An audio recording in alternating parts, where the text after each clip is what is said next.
نحمدullah ta'ala wa nashkuruh wa nusalli wa nusallim ala habibina al-Mustafa wa aluh. Asyhadu an la ilaha illallah wahdahu la syarika lah wa asyhadu anna sayyidina Muhammadan abduhu wa rasuluh. Terima kasih yang berhormat pengurusi majlis, yang berhormat Tan Sri Datuk Sri Tuan Guru Haji Abdul Hadi Awang, Presiden PAS,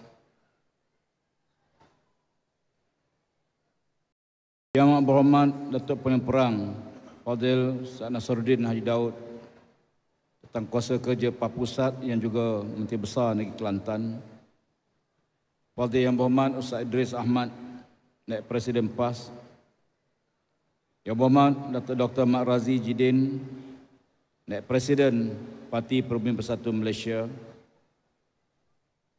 yang berhormat Senator Tuan Guru Datuk Haji Hussein bin Awang, Suruhjaya PAS Negeri Terengganu, Tan Sri Datuk Seri Panglima Haji Anwar bin Musa, Ahli Tangkuasa Kerja PAS Pusat merangkap Timbalan Ketua Pengarah Pilihan Raya bagi yang kecil Kemaman, dan beliau sentiasa berada di Kemaman.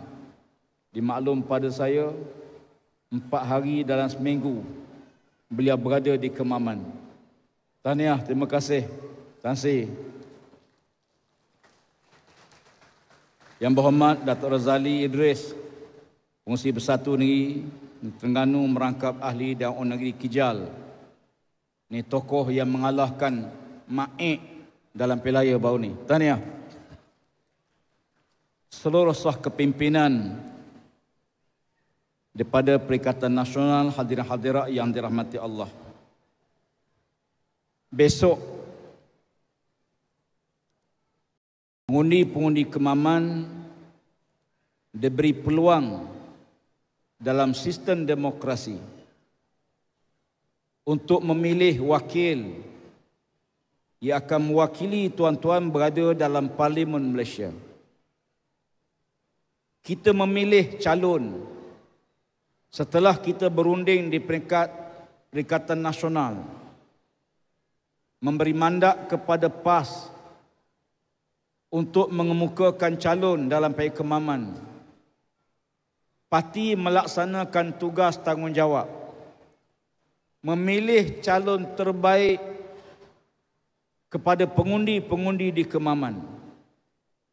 2 kali kajian dibuat untuk kita melihat kecenderungan pengundi Kemaman dengan menyaraikan beberapa tokoh-tokoh yang hebat yang ada di Kemaman.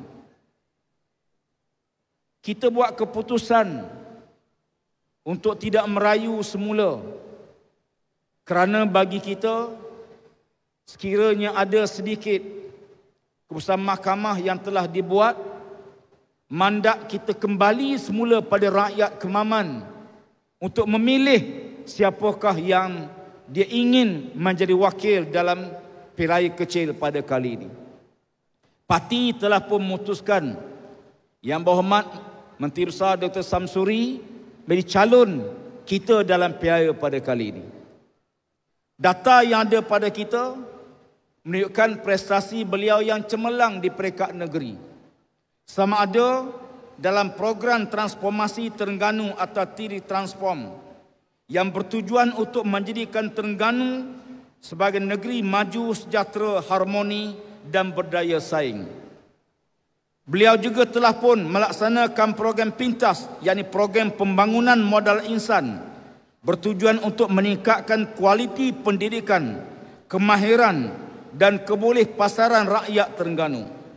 Yang 3, melaksanakan program pembangunan ekonomi atau ringkasnya pekan yang bertujuan untuk memperkasakan sektor pertanian, perindustrian, pelancongan, perkhidmatan dalam negeri Terengganu.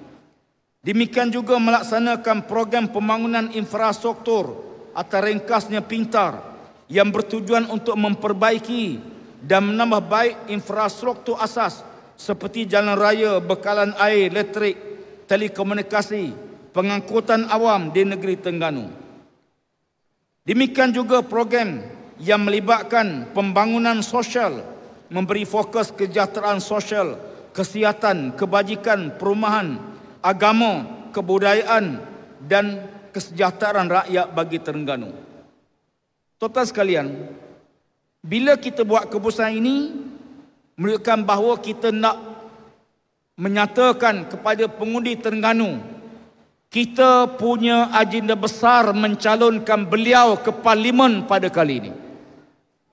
Pemilihan beliau bukan pilihan biasa-biasa, tetapi kita mempunyai suatu agenda besar di peringkat persekutuan, kerana kita tahu kita perlu menggarap kekuatan PAS bersama rakan kita dalam Perikatan Nasional untuk merajui masa depan politik negara kita Malaysia. Alhamdulillah, kita punya tokoh-tokoh yang hebat. Peluang perlu diberi bagi kita membuktikan kemampuan dalam pentadbiran kerajaan. Walaupun di peringkat awalnya ramai pihak yang tidak yakin kemampuan PAS.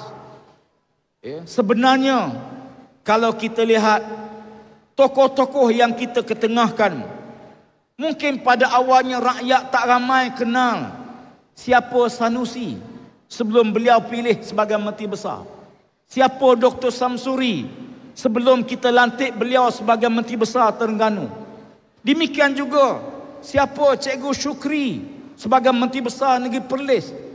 Ternyata bila diberi amanah, tokoh-tokoh kita mampu menerajui dan membina keyakinan sebagai parti yang akan menerajui kerajaan persekutuan, insya-Allah.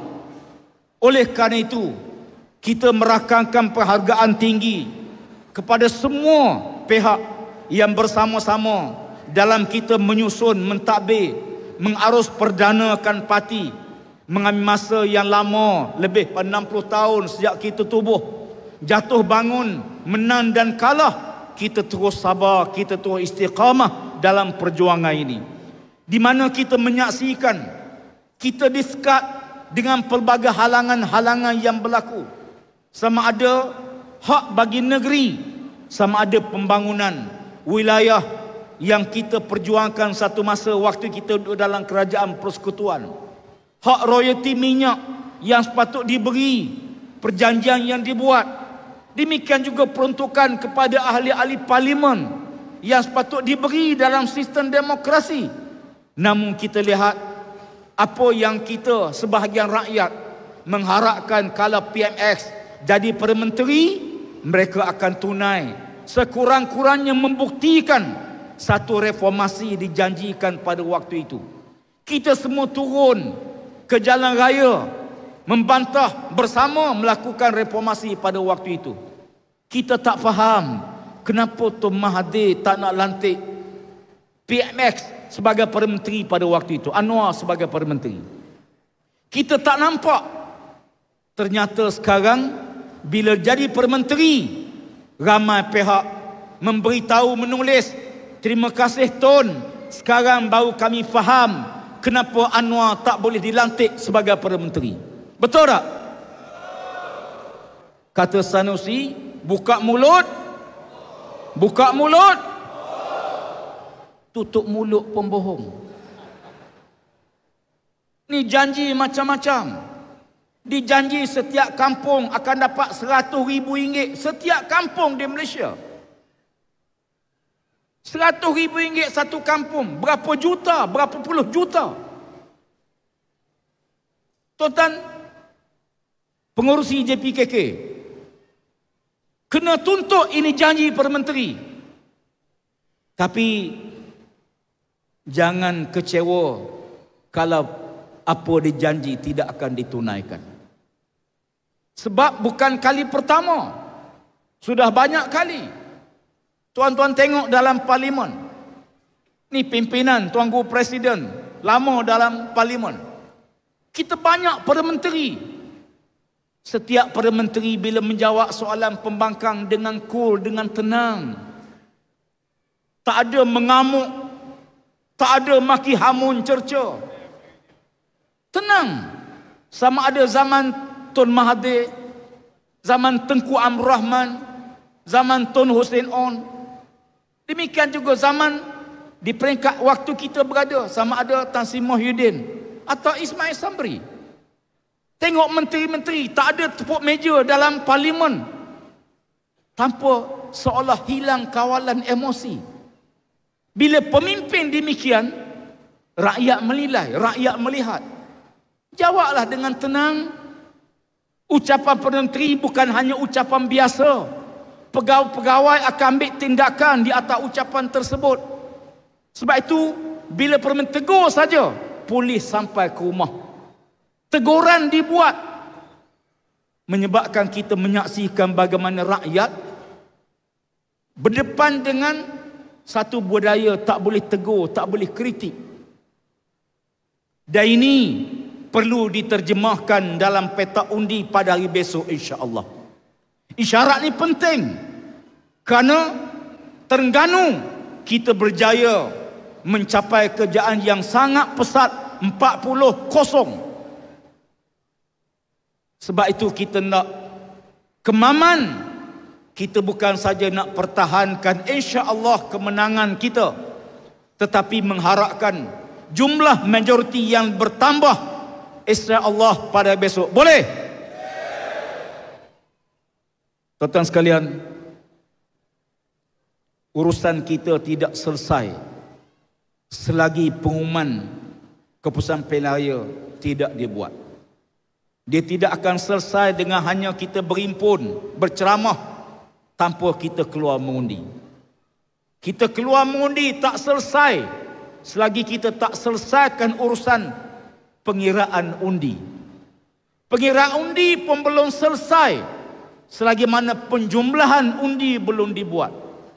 Penjumlahan belum selesai selagi pengumuman belum dibuat oleh pegawai pengurus pilihan raya. Kerana dalam pilihan raya Malaysia pernah berlaku pengurus pilihan raya silap umum keputusan.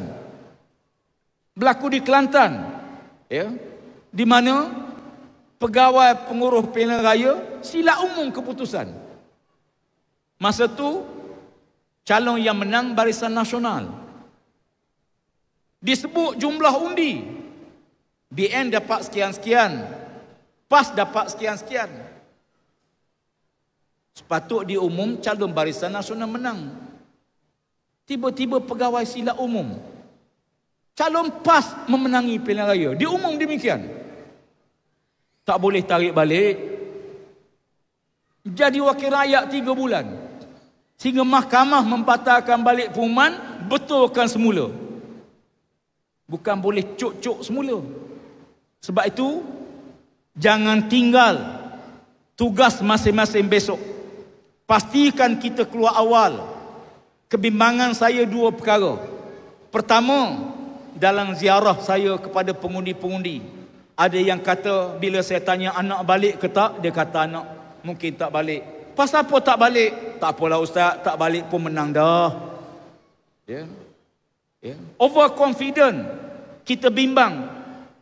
Maka kali itu kita pastikan anak-anak kita balik mengundi.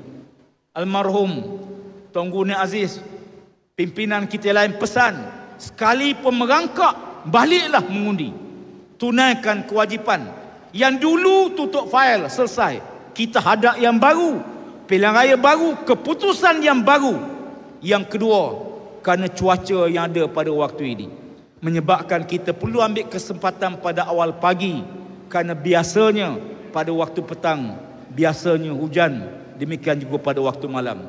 Mudah-mudahan insya-Allah kita berhimpun malam ini, insya-Allah kita akan berhimpun sekali lagi di dewan ini bagi meraihkan kemenangan kita nanti insya-Allah. Siru ala barakatillah. Sekian saja kita dengar amanat Tuan Guru Presiden kepada kita semua. Mudah-mudahan Allah Ta'ala memperkukuhkan istiqamah kita dalam perjuangan dan bersama-sama kita melaksanakan tugas tanggungjawab memenangkan calon PAS dalam parti kecil Kemaman pada esok. Wassalamualaikum warahmatullahi wabarakatuh. Takbir.